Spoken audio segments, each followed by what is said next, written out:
Masih surat Yasin.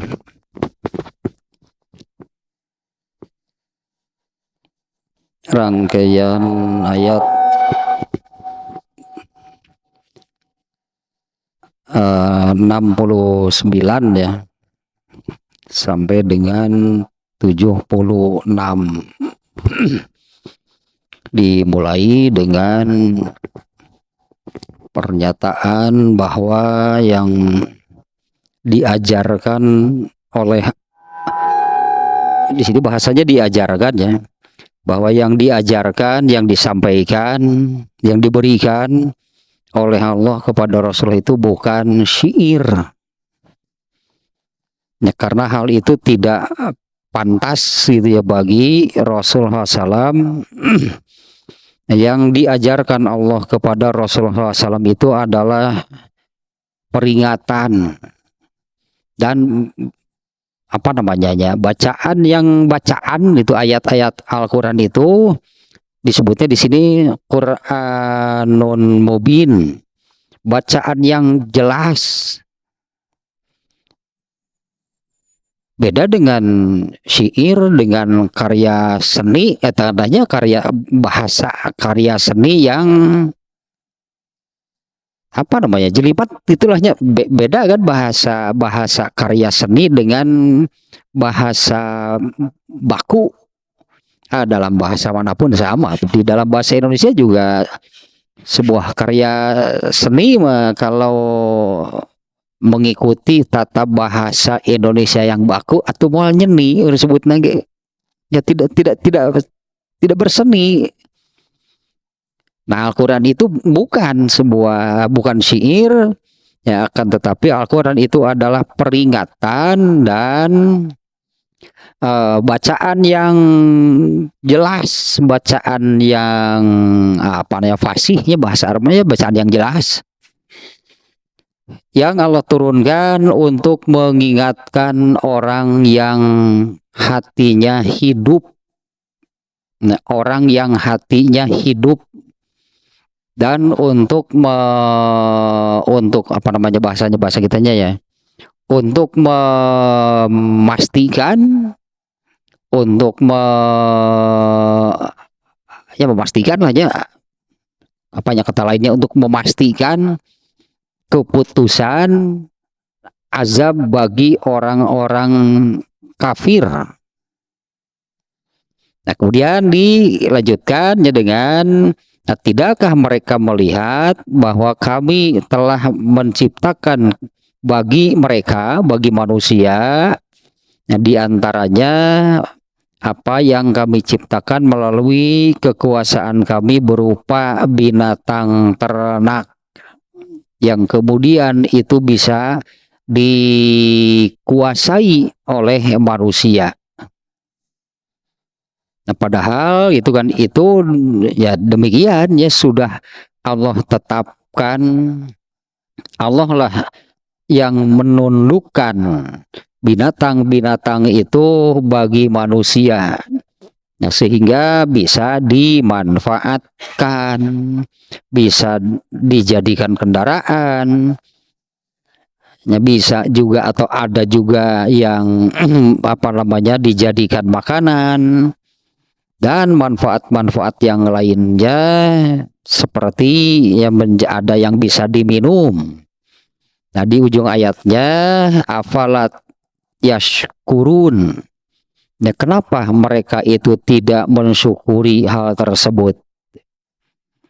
Nah, wattakhadhu, nah sekarang yang ini nih ya, wattakhadhu min dunillahi alihatal la'allahum yunsurun. Mereka malah menjadikan selain Allah, mereka menjadikan selain Allah sebagai Tuhan. Yang maksud mereka menjadikan mereka apa namanya, menjadikan, mengambil gitulah ya, selain Allah sebagai Tuhan, agar mereka itu mendapatkan pertolongan.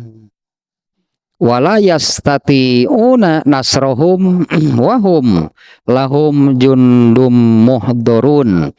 Padahal Tuhan-Tuhan mereka itu tidak bisa tidak berkemampuan, ya, tidak memiliki kemampuan untuk menolong mereka, justru sebaliknya. Justru sebaliknya, malah Tuhan mereka yang harus mereka lindungi. Ya, Tuhan mereka yang harus mereka pelihara. Tuhan mereka yang harus mereka jaga. Karena karena Tuhan mereka itu tidak bisa memberi manfaat, tidak bisa memadorotkan, tidak mendatangkan kebaikan, tidak juga bisa mendatangkan keburukan. Nah, fala yahzunka qauluhum inna na'lamu ma yusirruna wa ma yu'linun. Nah, rangkaian sampai di sini ya, ayat 76. Maka janganlah ucapan atau perkataan mereka itu membuat kamu sedih, karena kami mengetahui apa yang mereka rahasiakan dan mereka ungkapkan. Itunya, apa kami mengetahui apa yang mereka rahasiakan dan apa yang mereka keluarkan, ya, yang mereka ungkap. Nah, sampai di sana nih ya rangkaiannya dari ayat 69 sampai ayat ke-76. Nah, jadi kurang lebih yang awalnya Allah menegaskan bahwa apa yang disampaikan oleh Rasulullah SAW itu bukan syair, tapi itu peringatan. Dan Al-Quran itu adalah bacaan yang nyata untuk memberi peringatan orang-orang yang hatinya bersih, dan supaya supaya tidak bisa berkilah, artinya ya, Allah menutup celah itu orang-orang yang tidak percaya untuk bisa berhujah, untuk bisa berkilah dari azab Allah. Nanti Al-Quran ini sebagai ininya penawannya, sebagai rujukan lah gitunya, sebagai rujukan itu kenapa orang-orang kafirnya, kenapa mereka itu berhak, mereka itu pantas, mereka itu wajib mendapatkan siksaan dari Allah. Nah, nanti rujukannya itu adalah Al-Quran, supaya mereka tidak bisa berkilah, mereka tidak bisa beralibi apapun lah gitunya, karena sudah jelas nih ada di dalam Al-Quran. Nah, Al-Quran itu berupa peringatan dan bacaan yang nyata untuk memberi peringatan kepada manusia-manusia yang hatinya hidup, juga supaya atau agar Al-Quran itu menjadi tolok ukur atau rujukan, ya, bahwa memang wajiblah azab, wajiblah siksaan dari Allah bagi orang-orang yang mengingkarinya, orang yang menolaknya, orang-orang kafir. Kemudiannya dilanjutkan dengan hal-hal yang menunjukkan kemahakuasaan Allah, diantaranya dengan menciptakan binatang ternak yang banyak sekali manfaatnya bagi manusia, bisa dikuasai oleh manusia, padahal itu oleh Allah dikondisikan demikian. Bahasanya di sini Allah lah yang menundukkan binatang-binatang itu bagi manusia sehingga manusia banyak mengambil manfaat. Tapi tak itulahnya seolah-olah timbal balik itu dari manusia itu, malah manusia itu menyekutukan Allah dengan menjadikan selain Allah sebagai Tuhan untuk menjadi penolongnya. Yang padahal apa yang mereka jadikan Tuhan itu tidak punya kemampuan apapun. Intinya duanya tidak bisa memberi manfaat, tidak bisa mencelakakan, tidak bisa memberi kebaikan, tidak juga bisa mendatangkan keburukan. Malah mereka lah yang harus menjadi pemelihara bagi Tuhan-Tuhannya. Ya, kalau ini berhala, misalnya bila berhala itu sebutnya lamun kahujanan saha nu niunganana, para penyembahnya ditiungan merenya. Kalau misalnya ininya apa namanya, kalau kalau diwarnai gitu ya, kalau diwarnai dicat gitu ya. Kalau catnya sudah apa namanya, sudah belel itu pudar gitu, catnya pudar, dicat deui. Nah, terus itu Tuhannya bisa apa? Keur dicat teh baru Tuhan teh kieu cuci. Tuhan Tuhan nanti bari nyarekan sebenarnya Tuhan nanti teh ka para penyembah nanti si berlegung kau malah benti guling mau bisa hudang menurut Tuhan betul-betul tidak bisa apa-apa. Nah, seperti yang ini kan yang pernah terjadi, yang pernah dilakukan oleh Bilal. Ya, Bilal itu asalnya gitu, asalnya si pemiliknya, karena Bilal kan hamba sahaya ada pemiliknya. Si pemiliknya itu tidak tahu Bilal sudah masuk Islam.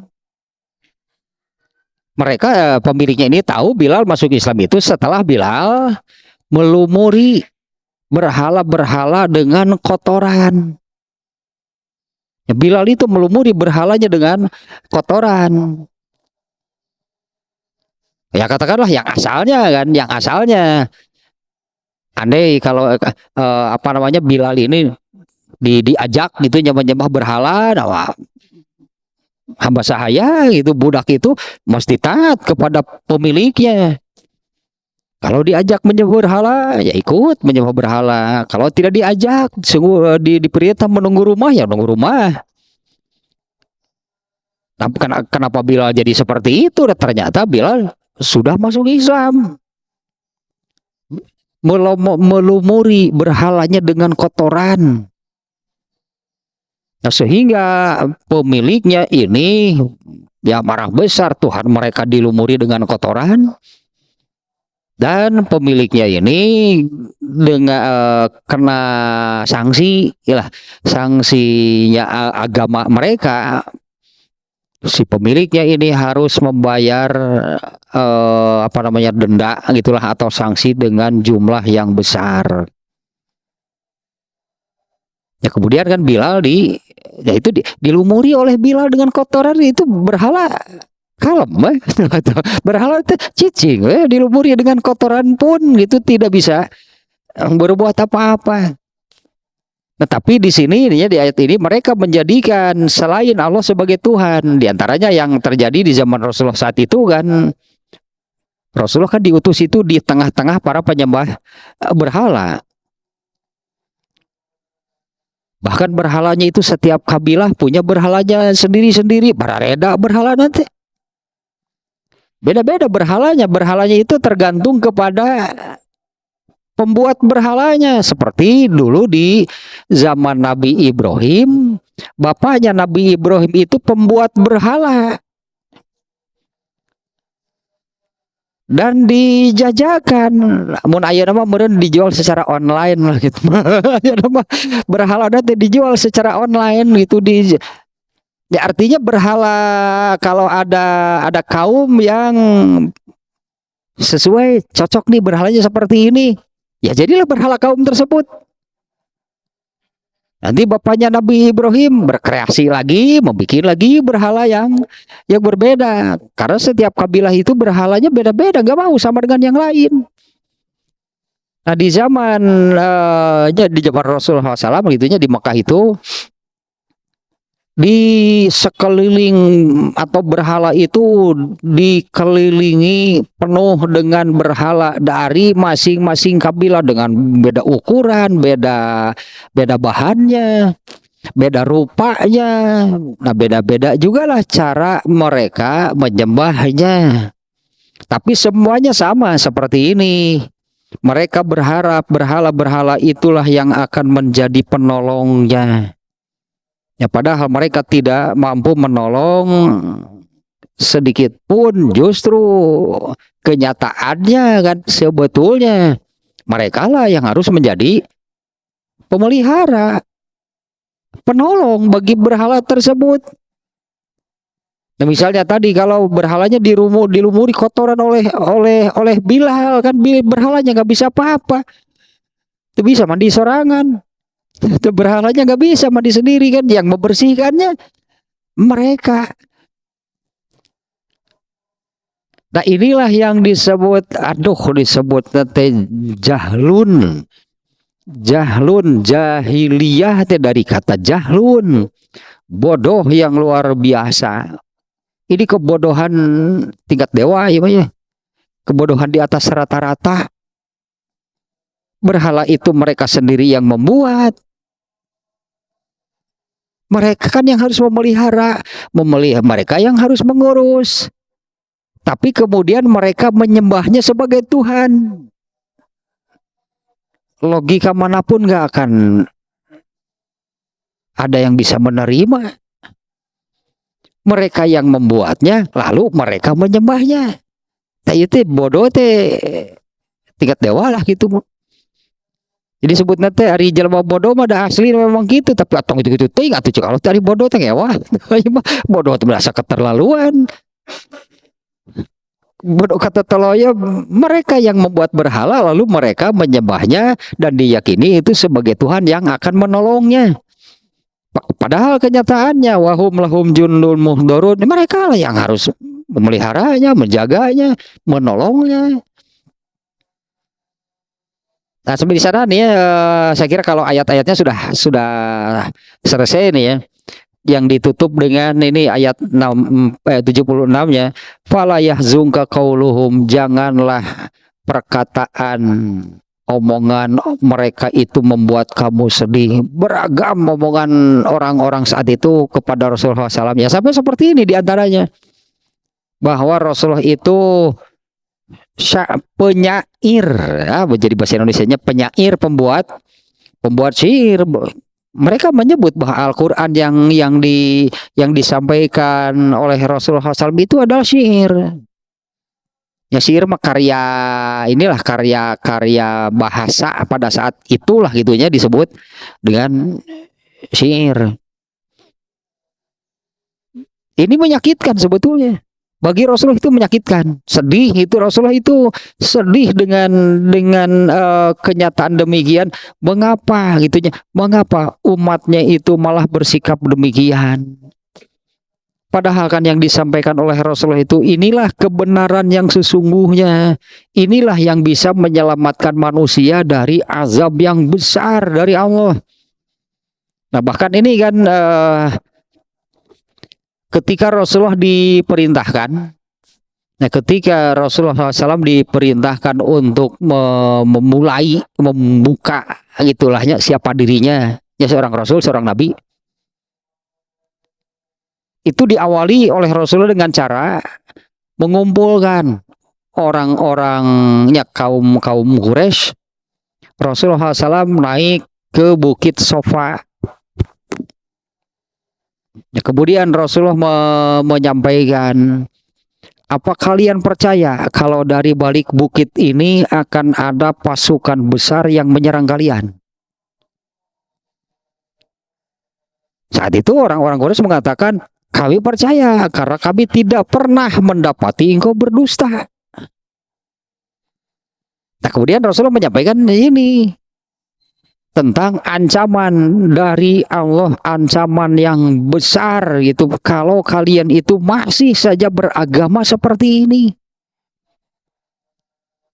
Nah yang pertama kali menentang itu adalah Abu Lahab. Apa hanya untuk ini kamu mengumpulkan kami? Nah, keluarlah sumpah serapah itunya dari Abu Lahab, yang diantaranya mengatakan, muncul orang mah geus gelo ayeuna mah si Muhammad teh. Itulah murah gelo cara ayeuna meureun nya kieu cara ngomongna teh ayeuna mah. Dan disebarkanlah berbagai macam kebohongan, berbagai macam kebohongan dengan mengatakan itu tadi Rasulullah itu diantaranya ini, Rasulullah itu penyair, Rasulullah itu pendusta, Rasulullah itu pembohong, Rasulullah itu gila. Nah ini di ayat ini diantaranya, ini banyak ayat yang seperti ini ya. Fala yahzunka qauluhum, janganlah membuat kamu sedih. Janganlah perkataan mereka itu membuat kamu sedih. Karena sesungguhnya kami tahu apa yang mereka sembunyikan, mereka rahasiakan, dan mereka ungkapkan. Nah, selesainya ayatnya sampai di sana. Nah, sekarang kita lihat kesimpulan dan pelajarannya dari rangkaian ayat tersebut. Nah, di mana kan di sini ada beberapa poin ya. Yang pertama, bantahan dari Allah bahwa Al-Quran itu bukan syair, tapi Al-Quran itu adalah peringatan yang nyata. Ya, Al-Quran itu bukan syair, Al-Quran itu peringatan yang nyata. Dan sebagai rujukan, tadinya rujukan tolok ukur atas ketetapan wajibnya azab bagi orang-orang yang mengingkarinya. Kemudian yang kedua poinnya adalah Allah sudah memberi banyak kenikmatan bagi manusia, diantaranya dengan menciptakan binatang ternak yang Allah tundukkan bagi manusia sehingga mereka bisa mengambil banyak manfaat. Nah, dijadikan kendaraan, jadi makan dagingnya, diambil susunya dan manfaat-manfaat yang lain. Nah, kemudian yang ketiga poinnya adalah kekufuran manusia yang keterlaluan, disebutnya keterlaluan, kalau lewihi. Mereka menolak Allah sebagai Tuhan, lalu mereka menciptakan sendiri Tuhan menurut mereka. Ya, mereka menolak Allah sebagai Tuhan, lalu mereka menciptakan sendiri Tuhannya buatan mereka. Yang tadi itu adalah sesuai dengan mood, sesuai dengan mood pembuatnya. Pokoknya Nabi Ibrahim misalnya buat ayahnya Nabi Ibrahim ya, membuat berhala seperti apa? Ya tergantung mood saat itu, yang terpikirnya seperti apa. Jadilah sebuah berhala, lalu dijajakan, dijual. Itu jadi Tuhannya kaum tersebut. Nanti membuat lagi, beda lagi, masa sama. Buat lagi, beda lagi. Jadi cari inspirasi lagi. Merenya tetap ayahnya Nabi Ibrahim itu cari inspirasi lagi buat nih yang seperti apa nih yang beda dengan yang sebelumnya. Setelah selesai, dijajakan lagi, dijual lagi. Itu berhalanya itu seperti itu, seperti awalnya. Berhalanya seperti apa? Tergantung pembuatnya. Ya tergantung pembuatnya. Nah, ininya yang ke poin keempatnya, mereka menolak untuk beriman, ya untuk mengakui itu Allah sebagai Tuhan. Kemudian mereka menciptakan, bahkan mereka menciptakan Tuhan sendiri. Nah, di akhir rangkaian ayat ini, nah Allah bahasa Sunda mengupahan. Allah ngupahan Rasulullah SAW geuskeun bae tong sedih. Itulah soalnya diupahannya Rasulullah geuskeun bae tong sedih. Karena kami tahu semuanya apa yang mereka tetap simpan di dalam hati atau yang sudah mereka ungkapkan. Kami tahu segalanya dan pasti kami akan memberi balasan. Itulah, kami akan memberi balasan yang setimpal. Nah, ini kesimpulan dan pelajarannya nih, ada beberapa nih dari ayat ini. Nah, yang pertama yaitu tentang sesuai dengan urutannya ya, laisal Qur'anu syi'ron. Al-Quran itu bukan syair, meskipun katakanlah meskipun ada susunan kata-kata di dalam Al-Quran itu seperti syair, tetap Al-Quran itu bukan syair. Apalagi yang namanya syair itu kan banyak yang ngarang.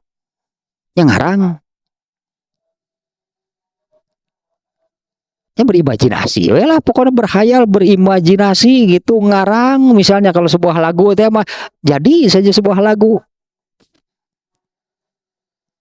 Seperti ini nih contohnya, Paris RM alah sahat.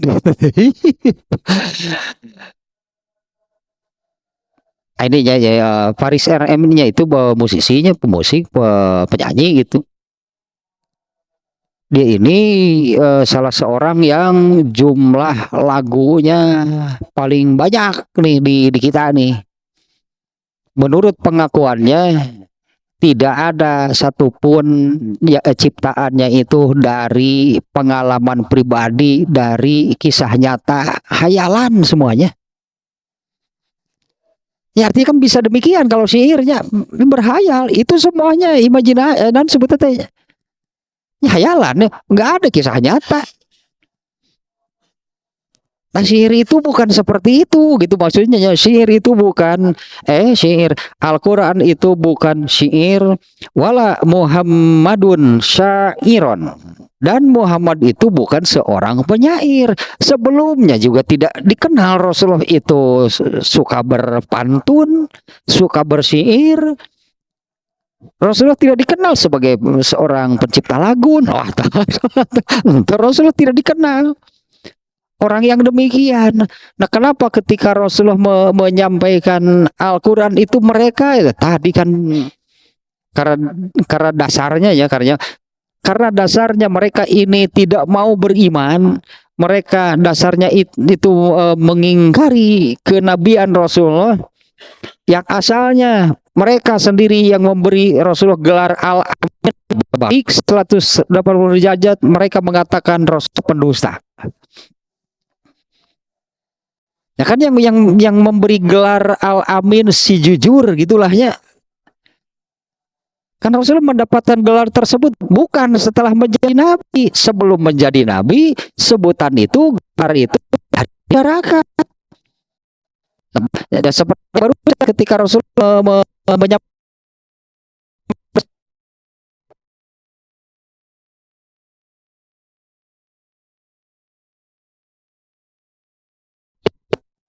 kamu.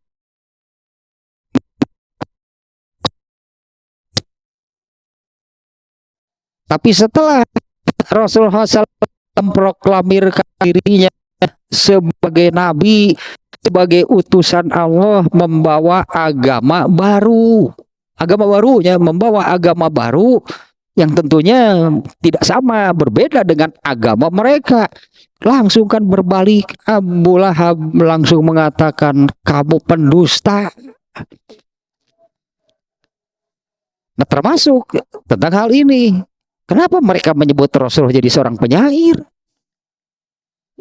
Itu kan seolah-olah sekonyong-konyong, tiba-tiba ujug-ujug gitu mereka itu mengatakan Rasulullah seorang penyair. Apa yang disampaikan oleh Rasulullah itu adalah syair. Nah, inilah hanya penolakannya. Ada di beberapa ayat sihnya yang seperti ini di surat Yunus ayat sekitar 30-an lah juga ada nih yang sejalan dengan ini, penolakan bahwa Al-Quran itu bukan syair. Ya bukan meskipun apa namanya ya, sastra Arab, mungkinnya sastra Arab, karya seni Arab itu sangat tinggi. Nah, karena peradaban mereka juga sangat tinggi, karena peradaban satu kaum itu kan tergantung dari sejarah kronologi hidupnya. Nabi Adam, semua nabi diturunkan di Timur Tengah. Artinya peradaban mereka itu sudah sangat lama. Pasti bahasanya juga tinggi. Nah, termasuk karya-karya seninya itu bernilai tinggi. Ya, tapi kan nggak akan ada yang bisa kalau harus seperti Quran. Karena Quran bukan buatan Nabi. Ya sehebat apapun, artinya kan sehebat apapun kemampuan manusia dalam urusan apapun, termasuk dalam urusan seperti ini disebutnya dalam urusan berbahasa, nyangger da mau nepi itu ke Allah mah. Ini di surat Yunus sih, kita buka surat Yunus nih. Nah, kalau di surat Yunus itu selain Allah membantah kalau Al-Quran itu merupakan syair buatan Nabi. Nah, kalau di surat Yunus ini sekaligus Allah menantang. Coba buat. Dan silahkan membuat Nah, katakanlah satu karya, kalau mereka menganggap syair itu artinya sebagai karya seni, ya cobalah buat satu karya seni saja yang bisa menyerupai Al-Quran. Ya, surat Yunus ayat sabar katanya. Sebentar nih.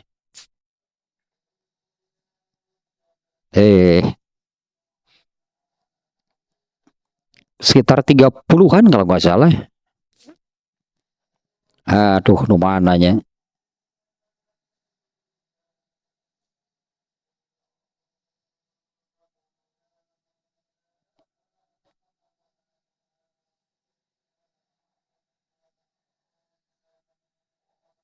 Ini kalau nggak salah nih. Nah, apakah ayat 38? 37 dari 37 nih. Ini terjemahnya demikian nih. Dan tidak mungkin Al-Quran ini dibuat oleh selain Allah. Ya, Al-Quran ini ya ayat demikian terjemahnya nih. Dan tidak mungkin Al-Quran ini dibuat oleh selain Allah. Ya, tetapi Al-Quran itu membenarkan kitab-kitab yang diturunkan sebelumnya, menjelaskan hukum-hukum yang telah ditetapkannya. Tidak ada keraguan di dalamnya, diturunkan dari Tuhan semesta alam. Nah, apakah pantas mereka mengatakan dia, ya Muhammad, telah membuatnya? Nah, itu yang mengatakan bahwa syair nih yang datang dari, artinya itu kan kalau syair mereka mengatakan itu buatan Rasulullah. Nah, apakah pantas mereka mengatakan bahwa dianya Muhammad telah membuatnya?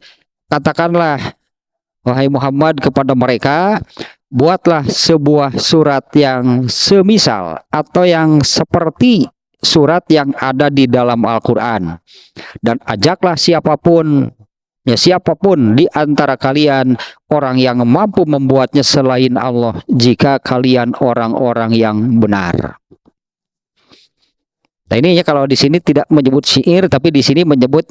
Nah, apakah pantas mereka mengatakan bahwa Muhammadlah yang membuat Al-Quran? Nah, kalau di sini gitu ya, mereka menuduh, kalau disebutnya ya, mereka menuduh, mereka mengatakan bahwa yang disampaikan oleh Rasulullah SAW itu adalah syair.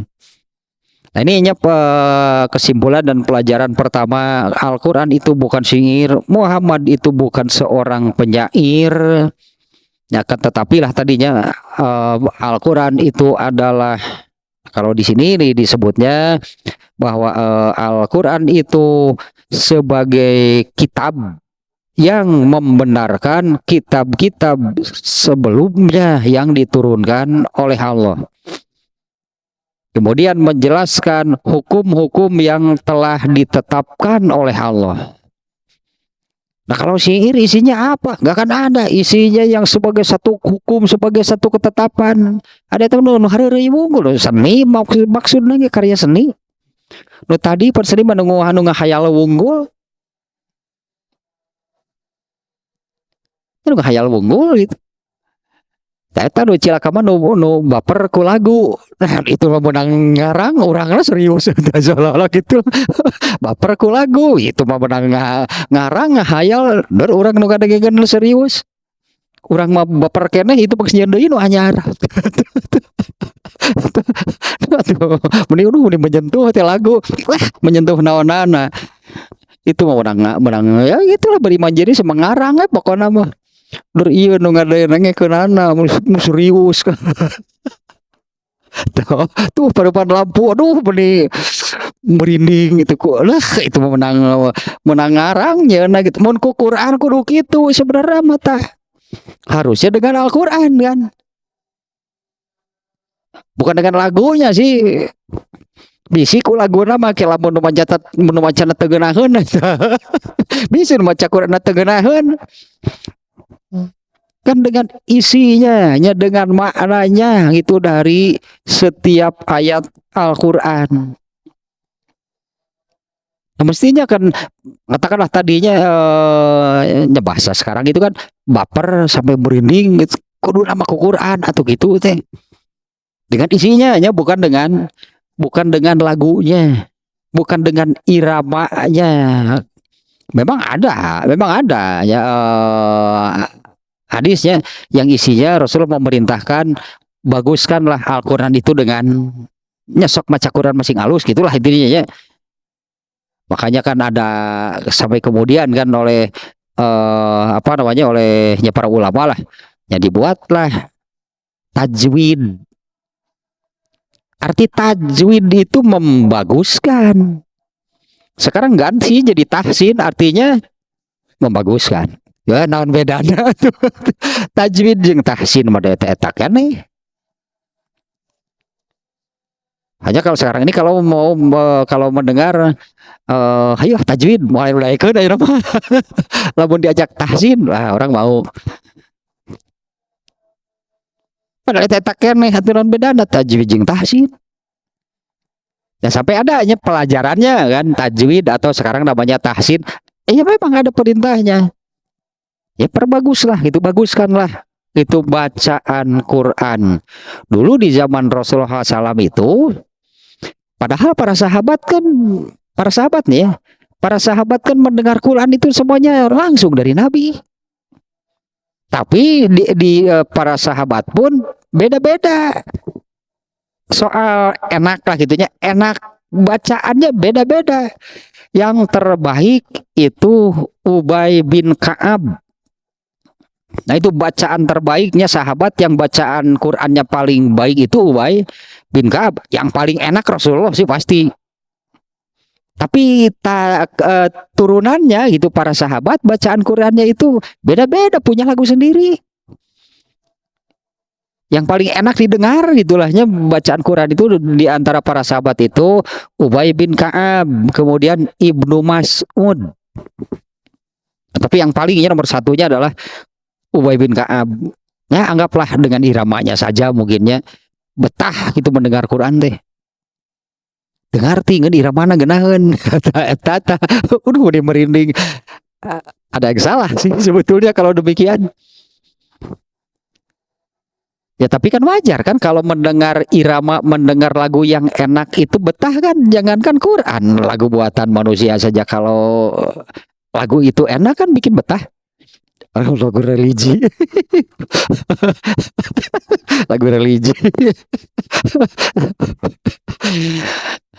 Kan dia kena mah aya lagu nasyid baheula mah lain kasidahan gitu teh ngaranna teh baheula mah. Biasa lagu wajib nanti perdamaian. Lagu wajib nanti eta perdamaian bukan. Nah, kemudian yang ini kesimpulan dan pelajaran berikutnya deh ya. Nah, sesungguhnya apa yang dibacakan Nabi kepada seluruh manusia hakikatnya ya. Itu adalah zikrun minal azkar. Isinya itu peringatan. Ya, isinya itu ilmu tentunya ya. Isinya itu ilmu. Yang ya sekaligus lahnya menjadi peringatan. Isinya itu adalah nasihat. Isinya itu adalah apa namanya tadinya pelajaran tuntunannya tentang adab dan akhlak. Ya, adab dan akhlak yang benar. Ya disebutlah hanya kalau apa yang ada di dalam ajaran Islam itu apabila diamalkan gitulahnya disebutnya kan seseorang itu beradab. Seseorang itu beradab. Karena apa yang diajarkan Al-Quran itu pasti nggak akan ada yang jelek. Ya misalnya adab, kalau adab itu adab, misalnya adab anak kepada orang tua seperti apa? Masa Al-Quran mengajarkan yang jelek? Masa Al-Quran mengajarkan yang salah? Nah untuk hal seperti itulah ya, dimana kan misalnya bagaimana seorang anak beradab kepada orang tua tanpa agama juga itu pasti sudah ada. Nah, kemudian oleh Al-Quran kan ditegaskan, ditegaskan bahwa hal seperti itu bukan hanya berdasarkan norma adat budaya, tapi Allah yang memerintah, Allah yang menetapkan. Selain pasti baik bagi yang melaksanakannya. Apabila melaksanakannya dengan niat taat kepada Allah, Allah memberi balasan, Allah memberi pahala. Itu menjadi amal soleh. Sebelumnya bukan amal soleh. Termasuk setelah adanya Islam, tapi seseorang beradab baik, berbakti kepada orang tua bukan karena taat kepada perintah Allah, itu juga tidak jadi amal soleh. Kalau baiknya iya pasti gitu, karena tanpa agama juga itu kan baik, tapi itu tidak jadi amal soleh, tidak bernilai apa-apa artinya di mata Allah. Makanya Allah nggak memberi pahala. Kalau norma tata krama, apalah gitunya sebutannya sekitar itulah, norma tata krama, tradisi, budaya, pasti ada yang baik. Yang kemudian yang baik itu oleh Allah ditegaskan lah gitunya di dalam ajaran Islam. Beda nilainya sekarang. Nah, apa nih yang dibacakan Rasulullah SAW itu adalah peringatan bagi seluruh manusia, nasihat, dan isinya itulahnya pelajaran dan tuntunan bagaimana beradab dan berakhlak yang benar. Karena kalau mengikuti tadinya sebutannya norma tata krama di masyarakat, belum tentu sama. Ya, belum tentu sama kan norma tata krama yang berlaku di satu daerah dengan daerah yang lain, belum tentu sama. Kita mengenal ada istilah dulunya, sekarang apa masih ada atau enggak, ketimuran. Nah, ketimuran kan orang, ya itulah adab orang timur, ramah itulahnya. Ya, adab ketimuran kan menyebutnya. Adab sekarang bisa jadi sudah hilang. Karena sekarang orang timurnya sudah sama dengan yang di barat. Orang-orang di timur sekarang sudah sama dengan yang di barat. Kalau di kita di sini dikenal dengan sifat gotong royong. Kalau ada di satu daerah di sini sih di Tatar Sunda mungkinnya, kalau ada satu orang yang membuat rumah, semuanya tetangga ikut terlibat membantu. Ya, sebut nanti mereka itu ikut bergotong royong. Ayeuna boro-boro tetangga payah itu apa? Disebutnya kan budaya ketimuran itu kan. Nah, ya itulah budaya mana bisa berubah. Luntur budaya ketimuran. Masyarakat kita ini dulu di sini dikenal dengan sifat gotong royong, ya nggak pernah ada yang kalau bangun rumah pada ngantep kusaraya, tetangga-tetangga itu ikut membantu, ikut terlibat apa yang mereka bisa berikan. Tapi kan itu menilainya budaya yang ternyata luntur. Bisa jadi sekarang ini sudah hilang. Ayo nama ningali tetangga kuriak gedon geuleuh. Ningali tetangga kuriak tegedon amak, ayo nama. Ya kalah kumaha na kuriak mah pasti nggak ganggu beureun hanya namurukeun kusik di ditu beureun numpukeun bata nya atuh ayahna we da keur kuriak nggak maklum atuh tetanggana mau da keukeuh. Nah itu kan berarti kan adat norma budaya mah akan hilang nih yang benar yang menurut Al-Qur'an. Beradab berakhlak itu pasti baik dan benar. Selain itu juga berpahala, karena apabila diamalkan itulah amal soleh namanya, yang diberi pahala oleh Allah. Nah, kemudian ini isinya ya Al-Quran itu adalah peringatan, Al-Quran itu nasihat, Al-Quran itu pelajaran tentang beradab dan berakhlak. Kemudian Al-Quran itu adalah hukum ketentuan. Kemudian hukum itu adalah at-tasyri'ul muhaqqiqu li sa'adatil bashar. Al-Quran itu adalah yang tadilah semuanya ya, apa namanya jadinya ya, pelajaran, bimbingan, tuntunan, ketetapan yang Allah pastikan semuanya itu untuk kebahagiaan manusia.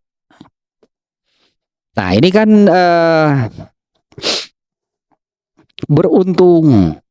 Sebetulnya orang yang taat kepada Allah itu pasti beruntung. Dari satu sisi saja, misal seperti ini. Allah menetapkan semua aturannya bagi manusia itu lepas dari kepentingan, karena Allah sudah tidak butuh apa-apa. Munulo bakal butuh netapkan aturan, pasti kepentingan masuk. Pasti yang terpikir yang paling dulu terakomodir oleh aturan, ketetapan, ketentuan itu adalah kepentingan dirinya si pembuat aturan, si pembuat undang-undang. Iya bahayana diantaranya kalau politik sudah dengan uang urusannya. Nanti yang punya uang yang memberi modal. Dan setelah jadi aturan atau undang-undang yang dibuat, pesanan dari yang memberikan modal. Nah, makanya kenyataannya banyak aturan disebutnya yang tidak memihak kepada rakyat. Kenapa? Itu aturan boga duit nagih. Nah sebetulnya seperti itulah teman rahasia umum yang demikian ya. Nah kalau Allah menetapkan aturan yang harus dijalankan, diamalkan oleh manusia, Allah tidak bersih dari kepentingan. Nggak ada yang untuk Allah, nggak ada. Semuanya untuk nubiata kebaikan dan kebahagiaan manusia. Allah itu bersih, Allah lepas, nggak ada kepentingan Allah pada semuanya itu. Kenapa? Karena Allah maha kaya, Allah maha kuasa, Allah sudah punya segala-galanya, Allah nggak butuh apa-apa. Ya, bahkan di dalam hadis yang baru-baru ini kalau nggak salah, yang di dalam kajian itu Dalilul Falihin ya, andai semua manusia itu taat dengan sebesar setinggi-tingginya ketaatan yang bisa dilakukan oleh semua manusia, itu tidak akan menambah kemuliaan Allah. Ya, tidak akan menambah kemuliaan Allah, tidak akan menambah kehebatan Allah, tidak akan menambah maha segalanya dari Allah. Dan sebaliknya, kalau seluruh manusia itu durhaka dengan sebesar-besar kedurhakaan yang bisa dilakukan oleh semuanya, itu tidak akan mengurangi kemuliaan Allah. Apa Allah jadi hina kalau semua makhluknya membangkang? Ya aneh, semua makhluknya membangkang, apa Allah itu jadi jelek? Ya katakanlah demikian ya, Allah Tikumaha menciptakan makhluknya, tapi nggak ada satupun makhluknya yang mau taat. Nah apa itu menjadikan Allah itu jelek? Apa itu ada disebutnya jadi minus itu bagi Allah? Allah itu sudah maha sempurna, segala-galanya, tidak akan bertambah dengan ketaatan seluruh makhluknya, tidak akan berkurang dengan pembangkangan, dengan pengingkaran seluruh makhluknya. Bahkan dengan sebesar-besar pengingkaran yang bisa dilakukan oleh semua makhluknya, tetap saja Allah itu maha mulia. Nah ini untungnya, justru makanya ini pelajaran demikiannya. Beruntung sebetulnya kalau manusia itu mau menaati, mau melaksanakan, mau menjalankan apa yang Allah tetapkan, itu untuk kebaikan dan kebahagiaan manusia. Tidak ada kepentingan Allah sama sekali. Makanya kan apabila mereka menaatinya, mereka melaksanakan, menjalankannya, justru kan untung, Allah memberi pahala. Jadi boleh disebut begini, Kalau seluruh manusia taat kepada Allah, emang Allah dapat apa? Itu Allah dapat apa sih dari ketaatan semua makhluknya? Nggak dapat apa-apa. Ya paling Allah mengatakan, ya saya kan sudah nggak butuh apa-apa dari semua makhluknya. Nah, apa Allah mau kerugian? Apa Allah itu menjadi berkurang? Apa Allah itu menjadi apa namanya menjadi jelek? Ya kalau seluruh makhluknya membanggang juga enggak mengurangi apa-apa.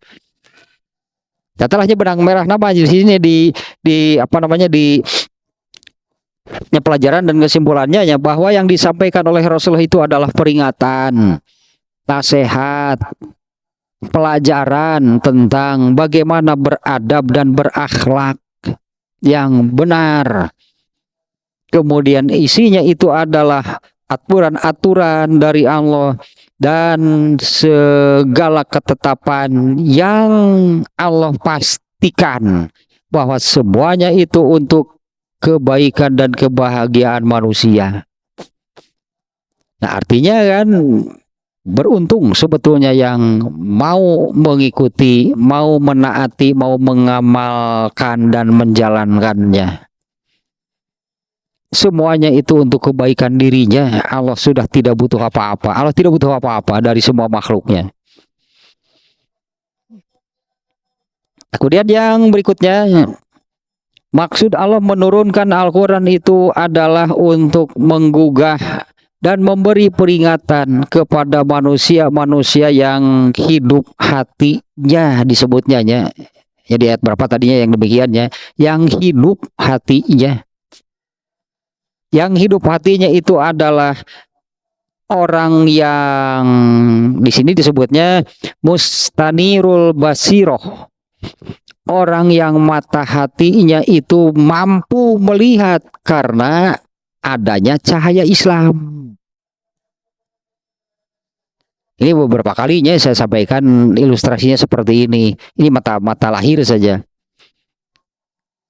Matanya berfungsi dengan baik. Tapi kalau tidak ada cahaya, ini kan matanya berfungsi dengan baik, tapi kalau di tempat yang tidak ada cahaya, sama kan dengan orang yang buta. Nggak bisa melihat apa-apa.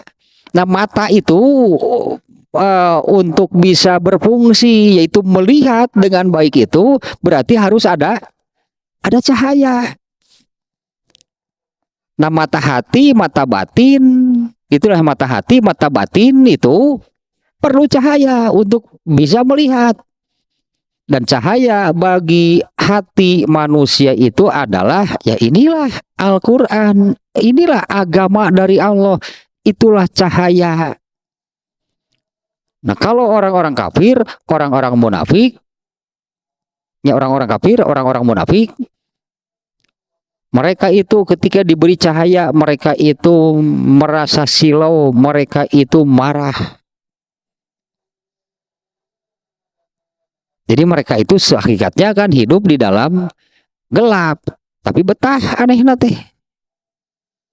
Hidup dalam gelap, betah gitu, padahal unggal ngalengkah 1-2 langkah ditajong deui, 1-2 langkah ngabadug deui, 1-2 langkah disoledat deui, tapi betah we gitu sakitu babak belur hirup teh. Beda kan dengan yang ada cahaya, jelas pantincakeun teh. Tinggal weh sing hati-hati dak deges jelas ayeuna mah katingali tincakeun teh harus hati-hati. Tah hati-hati teh takwa. Ya sudah, hanya jelasnya jalannya gitulah ya. Jalannya itu sudah jelas karena adanya cahaya Islam dari Allah. Nah, orang yang hidup hatinya itu adalah orang yang itu mata hatinya itu bisa melihat dengan jelas. Bukannya seperti orang kafir, orang munafik yang ketika datang Islam mereka ini menutup mata. Nah, bahkan di ayat ini nih, di surat As-Saff ayat 7. Yuriduna 7 atau 8 nih. yuriduna liyutfi'u nurallahi biafwahihim. Justru mereka ini berusaha untuk memadamkan cahaya Allah. Karena menurut mereka serab. Nah gitulah muncul orang mah serab. Mestinya dengan adanya Islam itu ya seperti di ayat-ayat yang menyebutkan Islam ya, Islam lah yang disebutnya mengeluarkan manusia itu dari gelap menjadi terang. Nah kalau orang kafir, orang munafik dicangan deh, mereka mengatakan serab. Katingali goreng nah tapi mau ngerubah gitu tadi cangan gitu jadi katingali goreng nah tapi mau gitu ketahuan nih mereka gitu tidak mau ketahuan demikian mataklah mereka berusaha untuk memadamkan cahaya tersebut lantaran ketengar pastikan dengan Islam itu kelihatan kan kesalahan mereka kelihatan dan keburukan mereka ya dengan Islam ini kan kelihatan kesalahan para penyembah berhala apa misalnya kesalahannya keburukannya apa tah jadi mereka tinggali daripada tibatan ngarobah mah mending paruman saya lampu era tuh tah gitu itu orang kafir mereka itu bukannya berubah tuh karena jelas jadi ketahuan keburukan mereka mengetahui itu keburukan hanya kan mereka tidak mau ketahuan nah, supaya tidak ketahuan paruman lampuna gitu paruman lampuna atau meureun pareum lampu meureun lempang teh tika karai tita rajong bae lah sakitu geus bararen dulu ya gitu baren bencik urang mah nya basa Sunda geus bararen teh titajong nu boleksek lagi sabaraha hiji ramona ge anu tinggal sapotong lalu titajong nepi ka eta ramona leungit sapotong dulu ya gitu. Nah itu daripada mereka itu ketahuan buruknya kemudian berubah mereka itu malah berusaha untuk memadamkan cahaya Islam itu di surat itunya As-Saff ayat 7 kalau nggak salah 8-nya ya yuriduna liyutfi'u nurallahi bi afwahihim wallahu mutimmu nurihi walau karihal kafirun mereka berusaha untuk memadamkan cahaya Allah itu dengan mulut-mulut mereka padahal Allah itu menyempurnakannya wallahu mutimmu nurihi Allah malah menyempurnakan cahayanya walau karihal tuh kan ada orang kafir mah tersepen walau karihal kafirun meskipun orang-orang kafir tidak suka gitu cahaya Allah itu malah semakin baik semakin sempurna nah tapi itulah keinginan mereka nya digambarkan oleh Allah nah mereka itu tidak mau diterangi mereka itu betah hidup di dalam gelap karena diterangi itu jadi ketahuan nah itu masalah nama kesalahan keburukan kebobrokan mereka. Padahal kalau mereka mau berubah kan ini dikaitkan dengan masalah lainnya. Padahal kalau mereka mau berubah kan Allah mengampuni kesalahan mereka. Allah mengampuni ya keburukan mereka. Itu yang dulu pernah terjadi. Karena para sahabat juga asalnya kan penyembah berhala. Ya para sahabat itu kan yang kemudian masuk Islamnya. Mereka kan asalnya penyembah berhala. Oleh Allah diampuni semua dosanya. Bahkan ini kan yang luar biasanya sering saya jadikan contoh lahnya. Umar bin Khattab itu ketika jahiliyah kurang buruk apanya gitulah boleh disebut demikian. Umar bin Khattab waktu masih jahiliyah kurang buruk apanya. Nah, keburukan apa yang belum dilakukan oleh Umar bin Khattab? Ya, sampai puncaknya Umar bin Khattab lah yang menyanggupi untuk menjadi eksekutornya ketika musyawarah untuk membunuh Nabi. Saya yang akan melakukannya. Umar bin Khattab sampai demikian. Tapi kan kemudian Umar bin Khattab berubah, masuk Islam. Masuk surganya tanpa hisab. Nah pertanyaannya, dosanya kemana? Ini dosanya yang sebesar apalah gitu dosa Umar bin Khattab kemana dosanya? Ya artinya oleh Allah diampuni asal mau berubah. Nih cahayanya sok reka tingali goreng patutna hari caang mah eta justru tuh dicangar tuh era tuh dicangar tuh era aja lah. Lain padahal gitu Allah memberi waktu untuk berubah. Nah malah mereka bersikap seperti itu. Mereka malah berusaha untuk memadamkan cahayanya agar yaitu kejelekan, keburukan, kebobrokan mereka itu tidak diketahui. Nah kemudiannya Allah menjadikan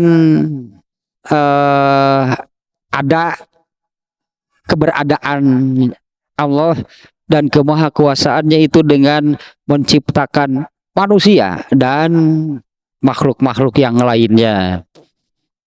Kemudian Allah memberikan karunia dan kenikmatan kepada manusia dalam ayat-ayat ini dengan menundukkan binatang-binatang ternak itu bagi manusia sehingga manusia banyak mengambil manfaat. Yang maksud Allah itu agar manusia itu bersyukur karena itu semuanya dilakukan oleh Allah, bukan karena kemampuan manusia. Nah Allah memerintahkan, menuntut mereka untuk ya bersyukurlah kepada Allah bi ibadatihi wa ta'atihi wa ikhlasin zalikalahu, dengan cara beribadah dan taat kepada Allah dan hidupnya ikhlas. Yang ikhlas itu kan hanya karena Allah gitulahnya. Hidupnya itu hanya karena Allah dan tadinya beribadah dan taatnya itu hanya melaksanakan apa yang dari Allah, bukan dari yang lain. Nah itulah orang-orang yang ikhlas. Yang terakhir lahnya nih, ya Allah menghibur Nabi. Allah ngupahan Nabi karena cek orang Sunda mah geus rungsep dedengean deh. Apa yang didengar Nabi itu, wah kalau bukan beliau mungkin gak kuat. Ya mungkin gak kuat itu. Sekali masih bisa menahan, 2 kali bisa menahan, ketiga kali bisa jadi kalau kita akan mengatakan nista maja utama. Oh nopan sekali 2 kali dihambura keneh, hayo weh tah Nabi mah moal gitu. Sementara yang didengarnya oleh Rasulullah itulah ya bukan hanya yang didengar kan, perlakuan orang-orang kafir kepada Rasulullah seperti apa. Nah ini oleh Allah apa namanya disebut nanti bahasa Sunda dipeper, diupahan, dihibur oleh Allah. Janganlah membuat sedih. Ya, makanya Rasulullah tetap lurus, artinya kan Rasulullah tetap saja ya luruslah beliau itu melaksanakan tugas dari Allah. Teka pengaruhan artinya dengan hal-hal yang seperti itu. Saya telepon baper maripuh namun baper maripuh kemudian dan kekeno ya cadi beresan aja masalah jeung si ya beresan heula beak waktu teh atuh keur umur Rasulullah teh ponok da keukeuh cai teu geunah pokona mah ya ku ieu can beres ya masalah jeung si ieu teu Nabi gitu mah. Dan Rasulullah itu kan kalaupun marah apabila agama Allah yang diusik, urusan pribadinya tadi disebut pendusta, mah mau ngambek Rasulullah mana gitu mana nggak akan marah intinya Rasulullah dengan hal-hal seperti itu. Nah ya memang di sini pun oleh Allah pun ya janganlah hal-hal seperti itu membuat kamu sedih. Jadi antaranya berenang bisi kapangaruhan itu tugas berat itu ya butuh beres kumaha. Jadinya kan tugas yang dilakukan oleh Rasulullah itu kan beratnya, tugas kenabian itu tugas yang sangat berat. Tapi sih tah kaganggu kudu karari itu. Itu penting sebutna teh bari diantepkeun ge penting naonnya. Ya Abu Lahab ngomong pendusta gitu orang gila. Geuning ku Nabi teh dibalas ge keun. Apa pengaruhnya buat Nabi? Enggak ada. Terus beres tanya rangkaian 69 sampai 76. Nah, terakhir berarti tinggal satu rangkaian lagi dari surat Yasin ini ayat 77 sampai terakhir ayat 83. 83-nya seluruhnya kan 83 ayat nih ya surat Yasin. Nah, itu oleh penulisnya di dalam kitab ini dibuat menjadi satu rangkaian pembahasan seperti yang tadinya. Satu rangkaiannya yang tadi dari ayat 69 sampai 73.